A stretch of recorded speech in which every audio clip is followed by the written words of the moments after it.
Ku sani mutanen da suka yi garkuwa da su mutanen ƙasarmu ne, kuma talakawa ne masu tarin yawa, kuma wajibi ne a kanmu mu karɓo su. Ko da kuwa za mu rasa rayukanmu.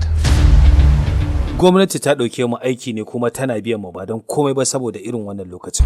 Ni ina ganin dan an cire mutane 2,000 daga mutane biliyan 1 da miliyan 400 ai normal ne. Normal ne kace ko minista? Sojoji ba normal suke so su ji ba minista, winning suke bukata. Kuma sai mun yi nasara.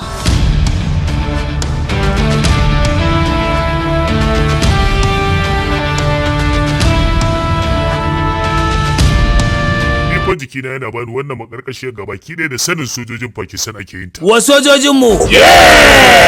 Ko da haɗin bakinsu ko babu abu guda ɗaya kawai na sani. Na shiga wannan aiki ne domin na kare ƙasata kuma babu abin da zai hana ni kare ta. Har sai ran da na rasa raina. Gabaki ɗaya alburusan da magani na sojojin ƙasar Pakistan ne. Wai me yake faruwa ne? Da Pakistan muke wannan yakin ko ta yin ta'adda.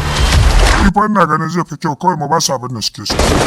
Matukar muka yi nasarar shiga Srinagar to babu shakka mun ci wannan yakin.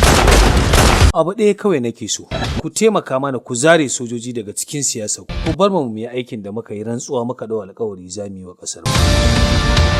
Aikin soja na daban ne kuma ba zai taɓa haɗuwa da siyasa ba. Idan kuma aka haɗa su guri ɗaya za a yi rashin nasara. Understand? Ku sani cewa idan muka fita wannan aikin ba ruwanmu da umarnin kowa. Ba za mu juya baya ba har sai mun yi nasara. Muna so mu yi abin da za mu kare mutuncin kakinmu na har abada.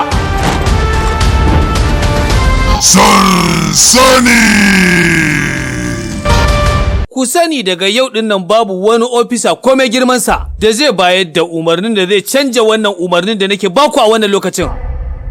Ni kuma umarnina ba zai canja ba.